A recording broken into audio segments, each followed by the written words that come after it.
The first glass of water tasted like dust. I remember staring at it, sitting untouched in front of me, condensation slowly collecting at its base like it knew what I didn't yet. The kitchen smelled like store-bought cupcakes and reheated roast chicken. They'd lit 2 candles, one lavender, one vanilla, and set the table with paper confetti that spelled out hope. My remission dinner. I was 6 months post-chemo. The hair hadn't come back in right, still patchy at the crown, softer than it used to be. I had half eyebrows and a full heart that had spent weeks imagining this night. Not for the celebration. I didn't want a party. But for the quiet moment of being noticed again. For once, I wasn't asking for anyone's attention. I just wanted to breathe in a room where I wasn't the burden. I'd even worn the pale yellow sweater Mom never noticed I liked. It still smelled faintly of hospital soap. But it was soft. I felt like I could finally exist again. Not just survive. Then she walked in. Melanie, my sister. She was late. She always was. Fashionably, accidentally, dramatically late. Her lipstick matched her shoes, both a glossy coral, and her hair looked like it had just been styled, still curled at the ends. "I have news," she'd shouted, before the door even fully closed. I turned to smile, thinking maybe, for once, she'd say something about me. Maybe she'd say she was proud. Maybe she'd joke about my stubbornness getting me through it. Maybe she'd cry and hug me and say she didn't know how to handle watching me get sick. But her hands immediately went to her stomach. "I'm pregnant." No one looked at me. There was a half-second beat, like the whole house had inhaled. Then chaos. Mom shrieked and clapped. Dad actually got up from the table to hug her. My Aunt Susan teared up. Uncle Frank raised his beer. The second glass of water was still in my hand. I hadn't even taken a sip. No one noticed that either. The rest of the evening was a blur I remember too clearly. Mom passed around the pink and blue cupcakes she'd already made. I realized then. They knew. They all knew. Melanie stood on the same chair I used when I was 8 to reach the cookie jar, now using it to announce her due date like it was a gender reveal. No one asked me to say anything. The remission speech I'd written in the notes app on my phone, just a quiet thank you to the ones who had shown up, stayed there. Unread, unspoken, unneeded. At one point, I excused myself to the bathroom. I didn't cry. Not because I wasn't hurt, but because there was nothing left to grieve. The room outside that door wasn't mine anymore.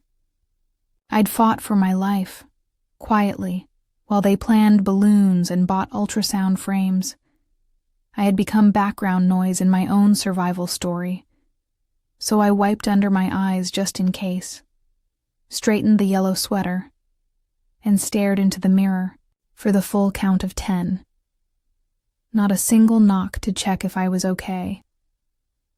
Not a whisper of concern. Just laughter outside the door. I went back to the table and sat down. Someone had taken my chair. Not maliciously, just lazily, absent-mindedly. I stood for a moment, waiting to see if anyone would notice. No one did. So I grabbed my coat, not in a storm-out way, just quiet, calm, cold. The second glass of water was still untouched, and so was I didn't say goodbye. Not because I was angry, not yet, not really, but because it didn't seem necessary. Goodbyes are reserved for people who notice when you leave. They were still mid-toast, champagne flutes clinking as Melanie giggled into her third pregnancy anecdote like she'd been glowing for decades. I stepped out into the night. It was only 8:13 p.m. The street was quiet in that suburban way.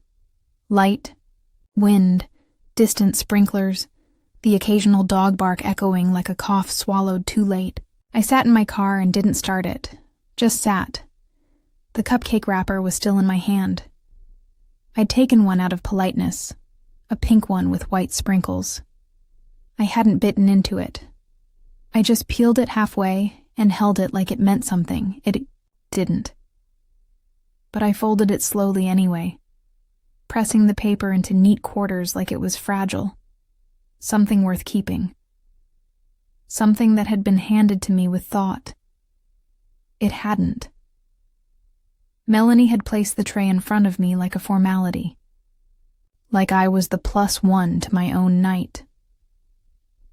When I got home, I didn't turn the lights on. I sat by the window and watched the glow from the street lamps soak the curtains. I didn't cry. I don't cry easily anymore.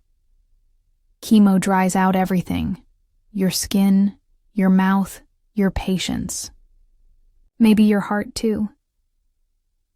There's something about being in a room full of people who claim to love you and realizing they don't actually see you. Not really. They see the illness. They see the updates. They see the statistics. But they don't see me. I remember when I told them I was in remission. Melanie texted back 2 days later. "Yay, finally!" So relieved. "We were so scared for you."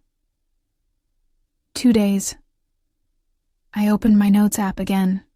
The speech was still there. "Thank you for not giving up on me. Thank you for the flowers on the days I looked gray. Thank you for the soup when..." My hands shook. "Thank you for not flinching at the scars." I deleted it. No one had done any of those things. Mom forgot my appointment days more than once. Dad never visited.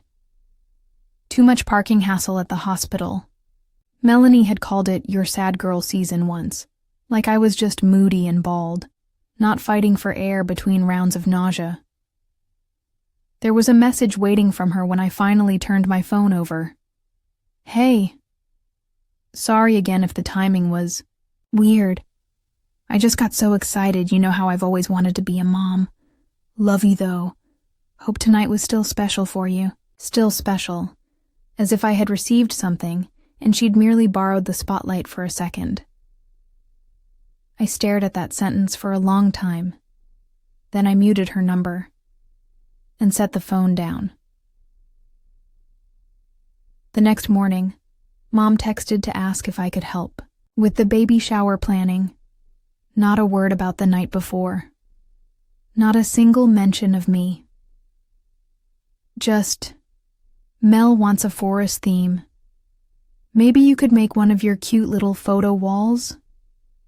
Cute. Little, like I hadn't lost 15 pounds throwing, up through January, like I hadn't lost my fingernails, my breath, my sense of safety, like I was well enough now, so it was time to be useful again. I closed the message, and something else closed with it. Not loudly, just softly, like the last door in a house you don't live in anymore. 3 weeks passed. I didn't go back to the house. They didn't ask why. At first, there were small texts from Mom, a forwarded Pinterest board for the baby shower, a screenshot of a onesie that said "Little Miracle" in gold foil lettering. I didn't respond. Eventually, she stopped sending them. Then silence. Not the kind that stings, the kind that confirms everything you already knew. One night, I walked past the mirror and caught a glimpse of myself. The yellow sweater again. I wore it too often. Probably. It didn't fit quite right anymore. A little loose around the shoulders, soft at the edges like me. It was the only thing that had stayed the same through the storm. I stood there for a long time, just looking. Not at the hair that still hadn't fully grown in. not at the slight curve in my posture from weeks curled in hospital beds, not at the weight that came off and never returned. I looked at the space behind my eyes, the quiet there. Something had settled. Not forgiveness, not anger either, just stillness. I started volunteering at the oncology ward. At first, just twice a week, Tuesdays and Fridays. I brought paperbacks and knitted scarves and small, strange comfort. The kind only someone who's been through it can offer. I never mentioned my remission unless they asked. I didn't want to be inspiring. I just wanted to be real. There was one girl, around 19, who reminded me of myself. She hated the cold. Her fingers stayed wrapped in a lavender shawl someone left behind months ago. She looked up at me once with watery eyes and whispered, "They keep telling me I'm brave. I just want someone to say it sucks." So I did. And she laughed. And that laugh healed something in me. No family dinner ever could. One evening, as I was leaving the ward, a nurse handed me a box. It was small, wrapped in newspaper, tied with thin twine. There was a woman who came in last week, older, quiet. Said she didn't want to leave her name. Just said, "Give this to the girl in the yellow sweater." I didn't open it until I got home. Inside, a paper lantern, delicate, handmade, the kind that floats when lit and let go. Tucked beneath it was a single note, written in careful, looping script. The world sees the sun. But some of us are made of quiet light. Let yourself float. I didn't cry. But something inside me bent. Not from sadness, from softness. Like a spine finally uncurled after months of bracing for pain. The next morning, Melanie called. I didn't answer. Then she texted, "Can UPLs call me? Mom says you haven't been around. People are asking if you're okay." Funny. No one had asked me that while I was sick, only now that my absence inconvenienced the narrative. You don't have to be mad. I said sorry like 10 times. I stared at that message, longer than I meant to. Then I typed exactly 3 words. I'm not mad. I hit send. Because I wasn't. Not anymore. Mad is temporary. Mad is something you shout and slam and stew in. But this wasn't heat. This was ice. Not cruel. Just cold. Like a lake in winter. Unmoving, beautiful, and untouchable.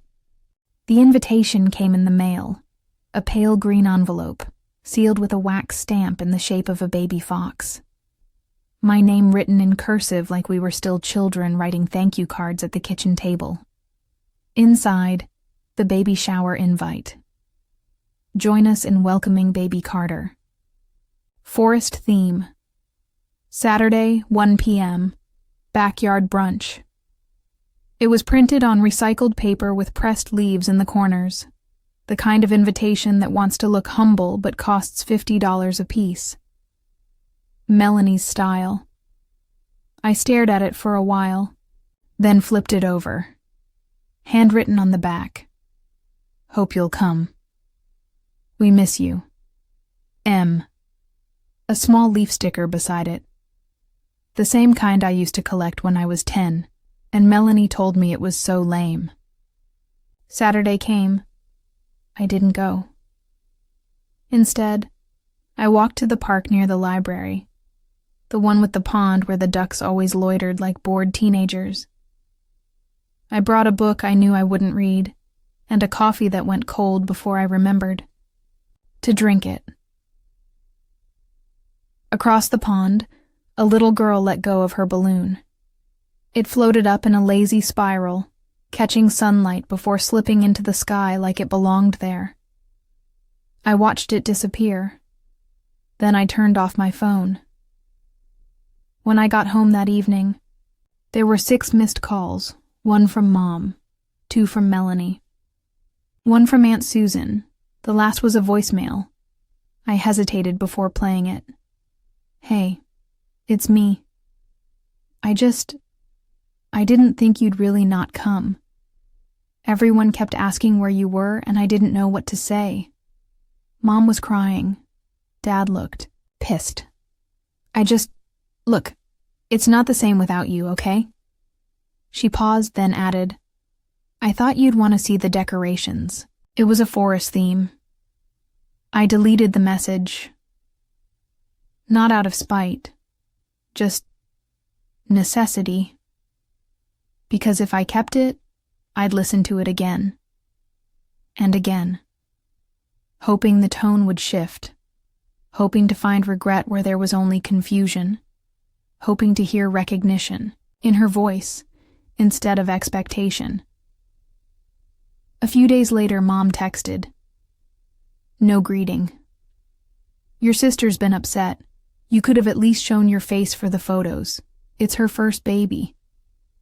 I sat with that message for a long time. Your sister's been upset. No mention of my silence, my absence, my survival. No why. Just show up for the photo. Play your role. Smile. That night, I pulled out the old photo album from my closet, the one from when we were little. Page after page of Melanie with birthday cakes, dance recitals, new clothes. I'm there too, in the corners, always in the bay, corners, holding her coat, handing her a towel, fixing her bow. Background sister, support beam, invisible frame. I took out the one photo that mattered, the only one where I was in the center. 4th grade, spelling bee champion. My awkward haircut, my crooked smile, holding the trophy like I didn't quite believe I'd earned it.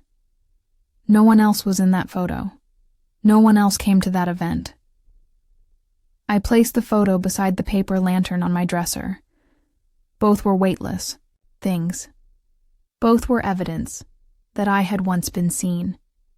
It was accidental, really. I wasn't looking for her.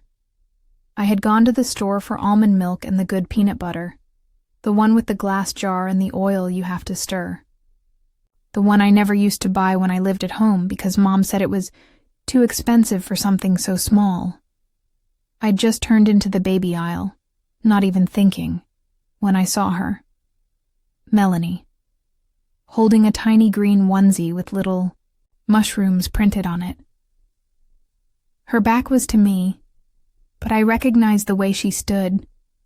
One hip popped, head tilted, like everything she touched was already meant for her. I froze.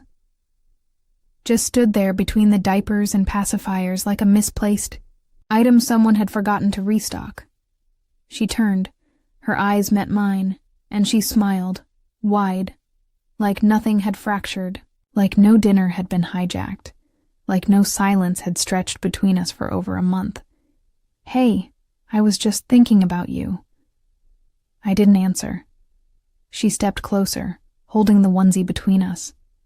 Isn't this so cute? It has little mushrooms. It's perfect for the forest theme. Oh, wait. You didn't come. I forgot. Her voice had an edge, a softness with thorns. I blinked. You didn't forget, I said quietly. Her smile faltered. There it was, the brief flicker of guilt. Or maybe just recognition. Maybe she was starting to see it, the widening space between us. The gap that opened every time she spoke without listening. She tucked the onesie under her arm and sighed. Look, I didn't mean to take your moment. I just got excited. I thought you'd be happy for me. Everyone else was. I stared at her. Not with anger, just with the weight of everything she hadn't seen. You didn't take my moment, Mel, I said. You made sure I never had one. She opened her mouth, then closed it. It was the first time I'd ever seen her speechless. Even as kids, she always had the last word. I used to envy that about her. The ease with which she occupied space, the way she expected to be heard. But now, her silence felt like air after a long storm. She shifted the baby item from one arm to the other. Mom said you've been distant. I nodded. I have. She tilted her head, studying me. Are you mad at me? I could have lied. I could have said no and let us float back into the hollow politeness we'd grown so good at. But I didn't. I'm not mad, I said. Then what? I met her gaze, even and steady. I'm tired.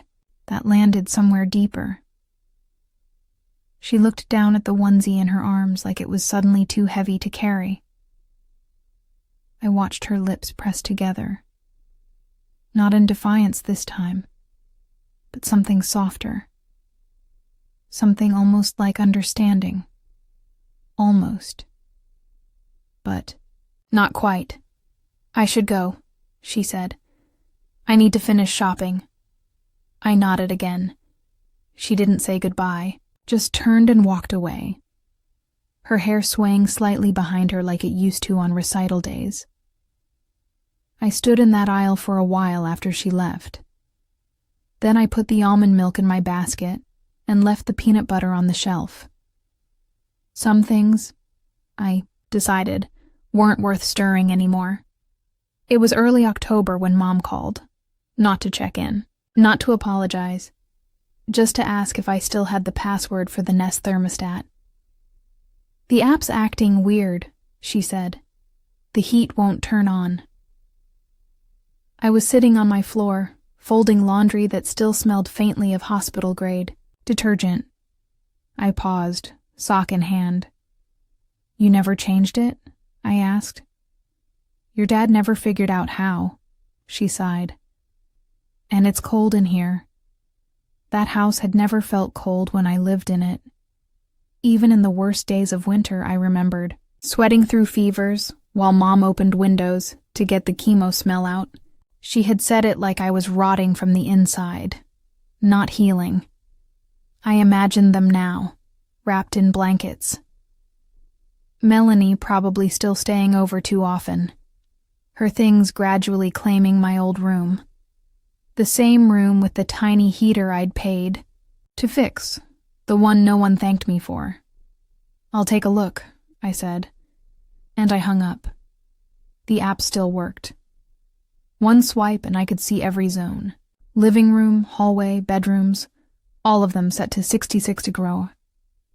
I stared at the interface for a long time, finger hovering. Then I tapped. Off every single one. I didn't feel cruel. I didn't feel powerful either.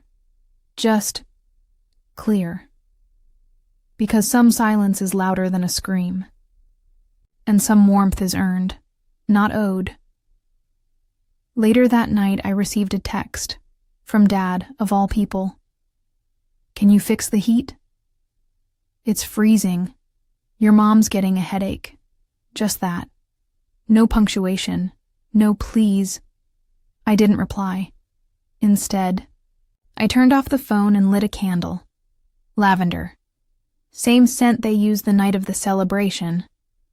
But this time, it was mine. It flickered softly in the corner of my apartment, casting shadows across the yellow sweater draped over the back of my chair. I curled into the blanket I had knit during treatment, the one no one had asked about, and I let the quiet hold me.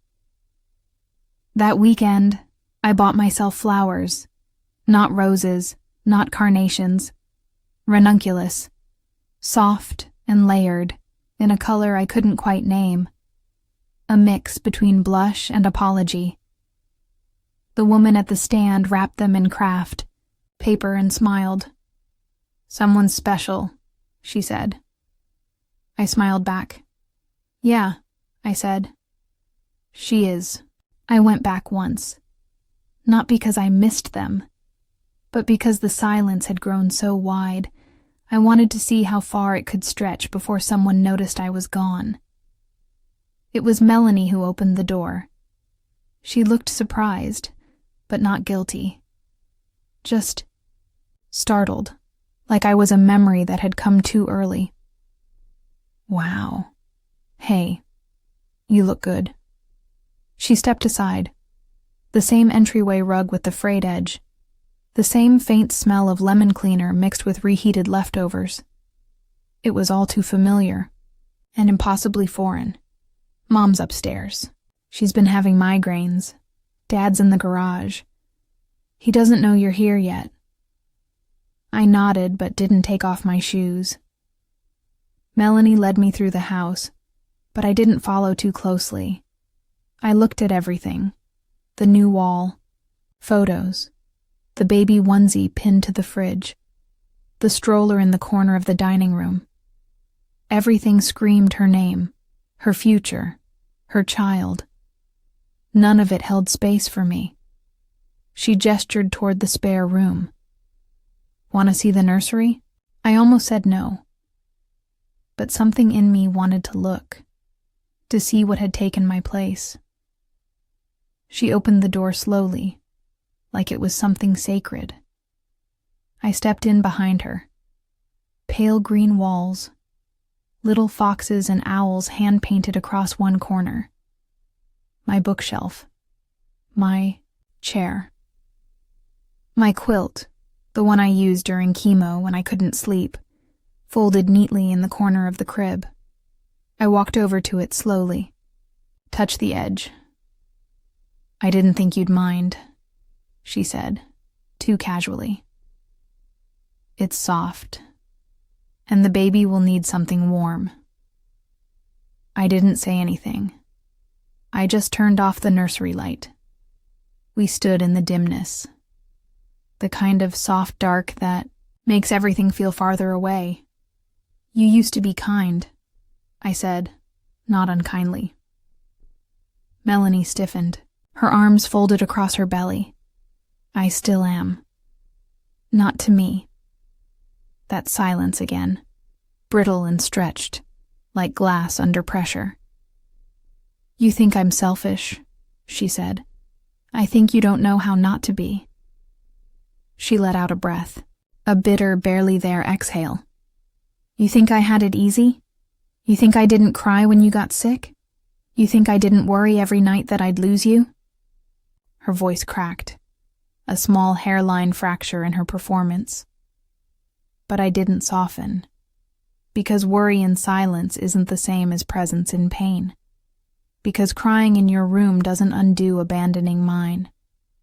I stepped past her, into the hallway. I didn't come here to fight, I said. I just wanted to see. See what? What it looks like when someone else gets everything I lost. Downstairs, Mom was in the living room with the lights dimmed. A heat pad pressed to her forehead. She looked at me without standing. You didn't tell us you were coming. No, I said. I didn't. It would have been nice to know. Would it? I didn't say it with venom, just truth. She looked away. On the way out, I passed the thermostat. I didn't touch it. I didn't need to. They had warmth now. All the things they wanted. Blankets, baby showers, extra rooms. Let them keep them. All I wanted was my quiet. Back.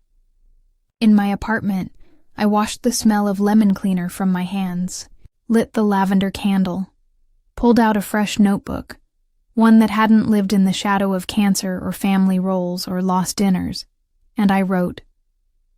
They made me a guest in their home, so I built one in myself. My birthday came and went. No text from Mom. No call from Dad. Melanie posted an ultrasound photo captioned, "Can't wait to meet you, little light. Due any day now." Dozens of comments, all the usual hearts and sparkles. One from Aunt Susan. Best gift this family's ever gotten. I turned off my phone. That evening, I walked to the corner cafe I used to love before the hospital made everything taste like metal. It still smelled like burnt espresso and cinnamon. Still played the same jazz playlist on loop. The girl behind. The counter didn't know me, which made it perfect. I ordered a slice of cake, not because I wanted it, but because I never got one. Vanilla with lavender icing. One candle. I lit it myself. No singing, no clapping, just breath. Mine. On the walk home, I stopped by the mailboxes out of habit. Junk mail, 2 bills, 1 envelope with no return address. Inside, a card, cheap paper, slightly smudged ink. Happy. Birthday. Hope you're okay. M. No apology, no warmth, just obligation.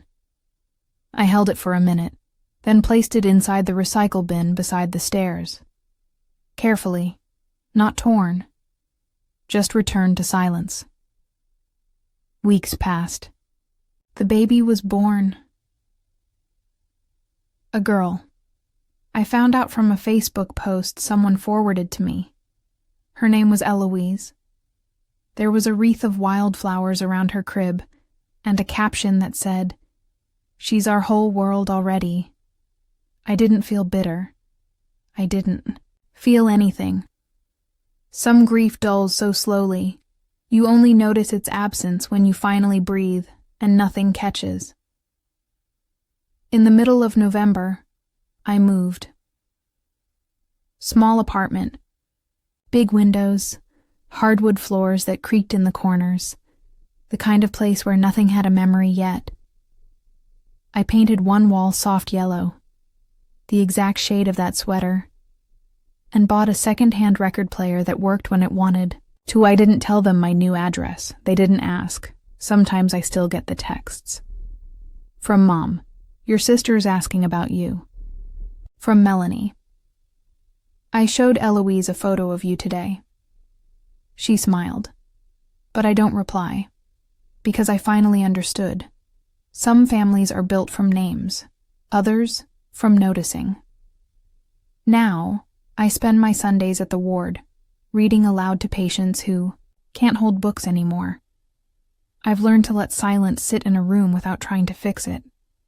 I grow ranunculus on my windowsill. I write postcards I never send. I keep one photo on the fridge, 4th grade, spelling bee, crooked smile. Me at the center. I didn't burn bridges. I just stopped crossing ones no one ever met me on. No revenge, no explosion, just no more returning. And that was enough.